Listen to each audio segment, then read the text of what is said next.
Word'da şekilsiz iş.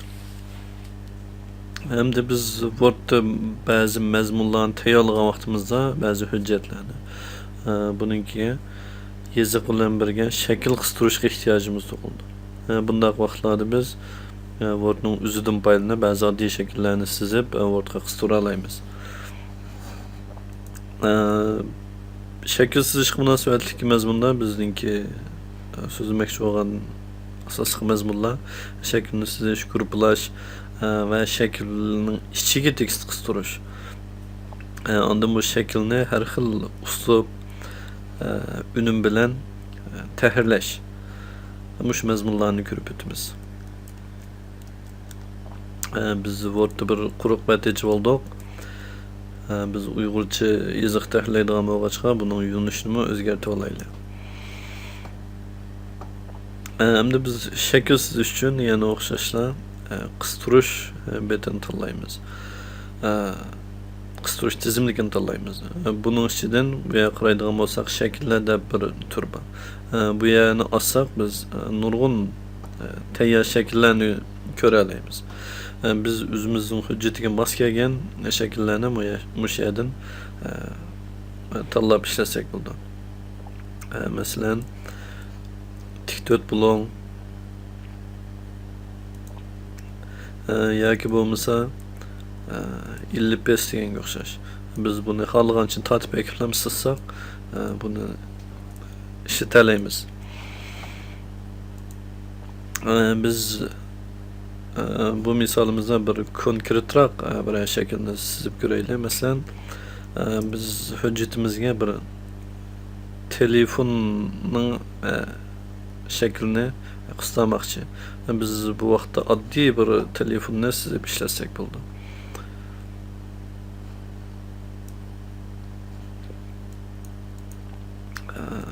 Telefonninki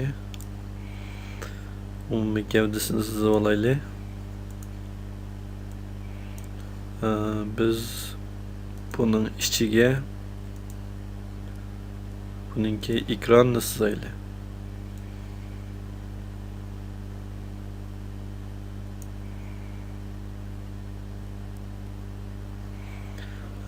Biz buni almasizib qo'yibdik. Odatda telefonninki kirviki egmak bo'ldi. Buning ayniki tik to'rt bo'lgan shakl bo'ldi. Masalan,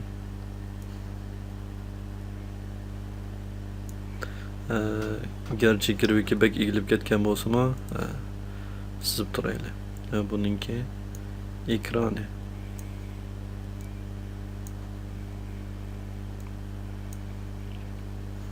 Hamda buningki ostiga bir dona knopkasini qistiraylik.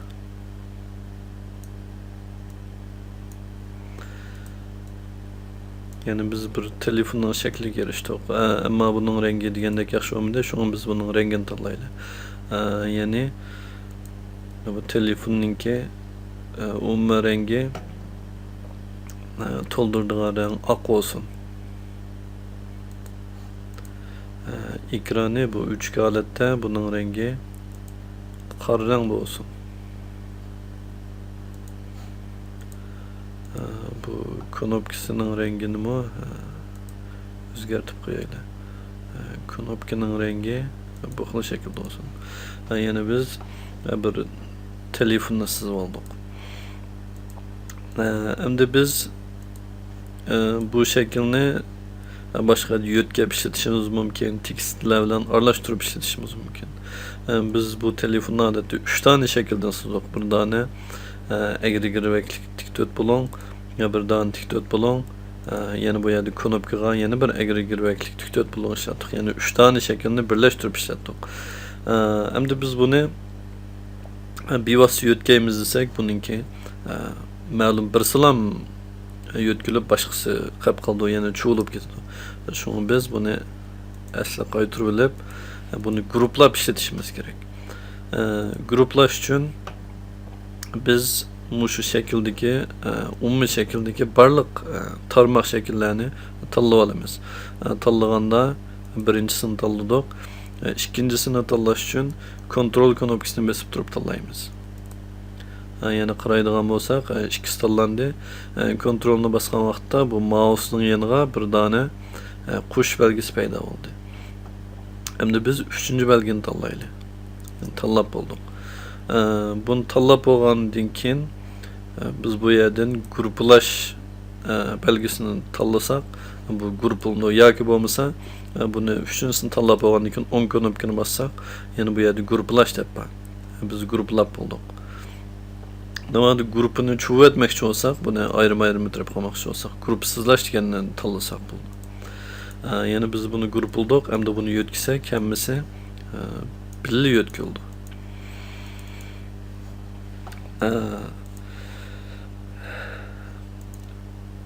Hamda biz shakliga nisbatan yana boshqa mashg'ulotlarni olib bora olamiz. Buning uchun biz yangi betga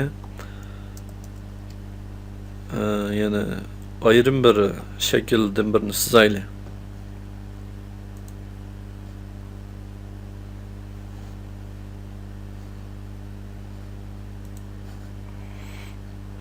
Aslidagi resimni ikkinchi betga chiqarib etdim.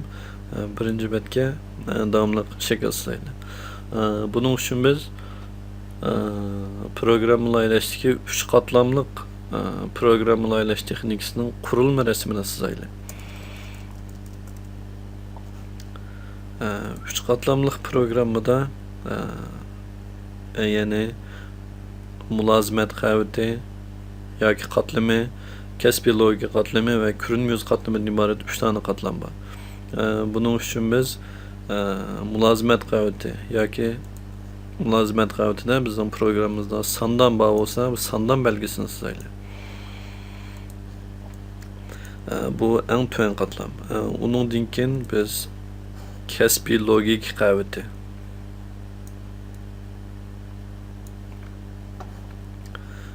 Uningdan keyin ko'rinmayuz qavati. Bu 3 qavatni chizdik.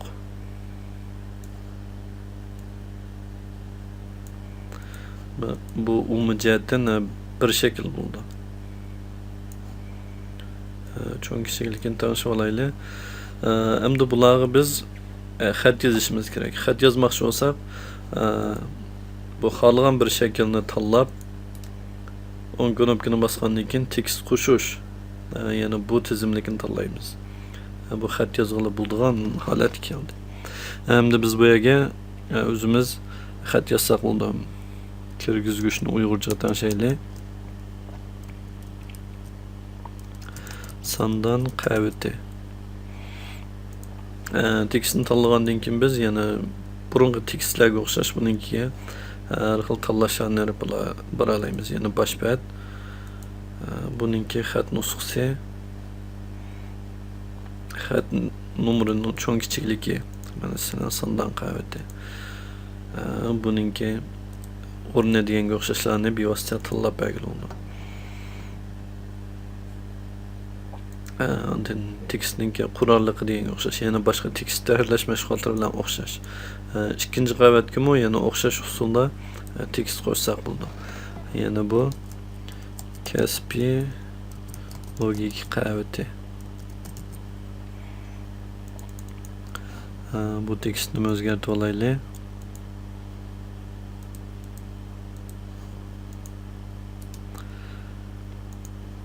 Buningga o'xshash usulda tekst qo'shimiz. Ko'rinmayuz qavati.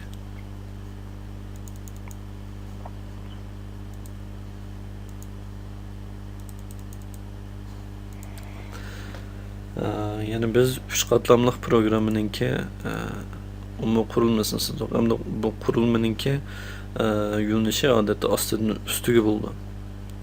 Yana biz yana qistirish betiga kelib, buningki bir dona stirlka qatayli.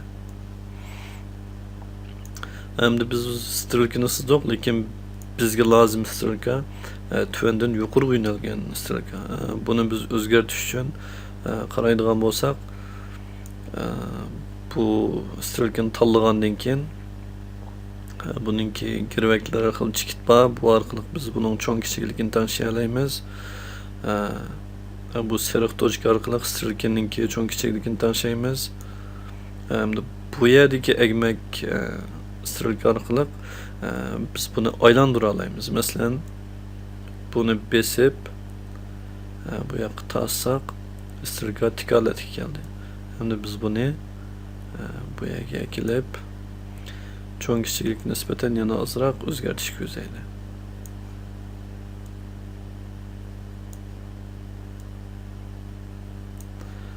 Yani tanladık. Endi biz bu şekilde sızgan vaqtida bu avtomatik kök rangini to'ldirib berdi. Endi biz buni yana xohlagancha o'zgartsak bo'ldi. Masalan, sandanning resmini bu yerni shakl uslublar orqali o'zgartaylik. Yani bu xil rengi. Kasbiy logika qavatini bu xil rang o'zgartaylik. Görünmüz qavati yeşil rangda olsun. Strilkini boshqa rangda o'zgartsak bo'ldi. Masalan, bunga o'xshash ichi quruq, sirti bu xil rangda. Yani shaklni tayyor uslublar orqali o'zgartiramiz. Resimning shaklini o'zgartganga o'xshash buningki yana bir qism inchki tangshashlarni olib berish bo'ldi. Masalan,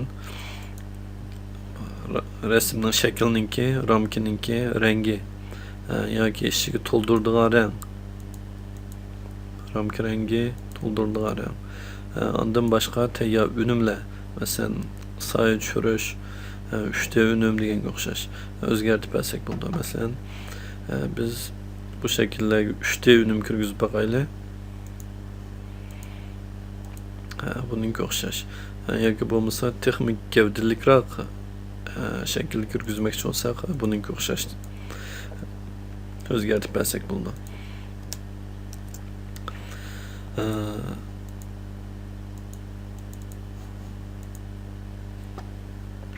Endi undan boshqa biz bu shaklning xatlariga har xil unumlarni beralaymiz. Masalan, bu tekstga bu yerni xohlagan bir unumni tanlab ishlatib boqaylik. Masalan, bu xil. Yoki bo'lmasa bu xil deganga o'xshash. Tekst unumlari. Bu unumlarni o'zimiz inchga beralaymiz. Masalan, tekstning rangini to'ldiradigan rangni qaysi xil rangda qilamiz? Hozir oq rang. Buni yeshilga mayilroq bir rang qilmoqchi bo'lsak, buningga o'xshash. Yoki bo'lmasa buning girvak rangi, soya rangi deganga o'xshash. Undan keyin tekstninki o'rni, o'ttirg'imi, ustigimi, ostig'imi deganga o'xshash. Masalan, bu shakllarning hammada bu xatlar ustiga chiqib qolgan. Biz buni o'ttirg'i to'g'rilab qo'ysak, texmi chiroyliroq ko'rinadi.